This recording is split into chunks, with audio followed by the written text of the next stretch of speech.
Once again, President Biden is blaming Republicans for the border crisis. Roll it.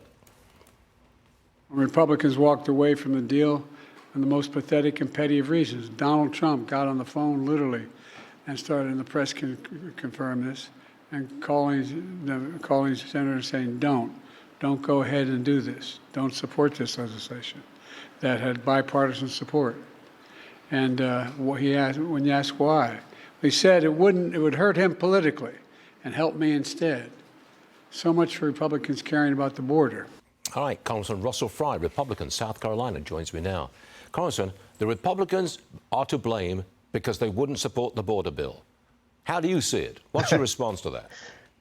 Well, it's laughable at best. I mean, anyone who pays attention at all, who just looks up, sees that the border crisis started at Joe Biden's inauguration, when he took 60 executive actions to undo sound policy on the border. We've never had it worse. You ask anyone down there or in any community across this country, this is squarely at the hands of Joe Biden, this border crisis. Now, Donald Trump, he issued a warning after a migrant was arrested for the rape of a 13-year-old girl in New York City. He said Biden's migrants are flooding the country, and it's just the beginning unless he's elected president.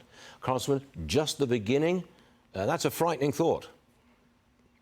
Well, it is, and we see stories like this in New York, which is terribly tragic. We see Lake and Riley in Georgia and others. This is a daily occurrence. And you look at these migrants that are coming here, and this one in New York came in 2021, had a bunch of petty crimes.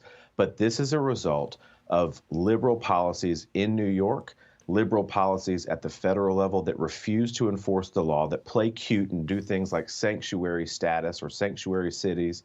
They don't actually do anything to secure the border, to enforce law and order. And you're going to continue to see this. We know that people are coming. They're coming from all over the world. 2.5 to 3 million known gotaways that we know about, 10 million, almost 10 million encounters at the southern border. It's unsustainable. But these are the people that, because of the lawlessness of Joe Biden's administration, that are coming here into this country. Listen to what Donald Trump had to say about the New York criminal trial while he was campaigning in Wisconsin. Roll it, please. The numbers we've never had numbers better than this, and they've really gone up a lot since that fake deal was started.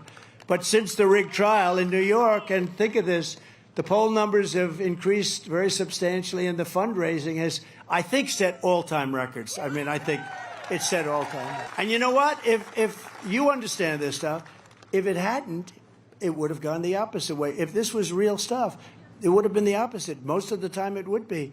But I have a nice platform. I was able to explain what it is. Well, Congressman, Trump says the trial is actually helping him.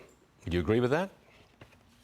Well, I do. I think polling backs that up. Most Americans, according to polling, believe that the trial was more about politics than it was about some violation of the law. People look at this and they say, if this can happen to a former president, could it happen to me? Is this the weaponized federal government coming after me? That based on your political beliefs that they're going to target you? We're seeing it in real time, and of course, it's resonating with people, which explains the substantial fundraising that they've had, the jump in the polls. Every time they indict President Trump, his numbers seem to go up. Every time that they have a trial, his numbers seem to go up. And of course, people are responding with their pocketbooks, even in this Joe Biden economy, and donating in record numbers to the Republican nominee, Donald Trump. I guess New York doesn't look too good in the Carolinas, does it? Congressman Russell Fry, thanks very much for joining us. Appreciate it.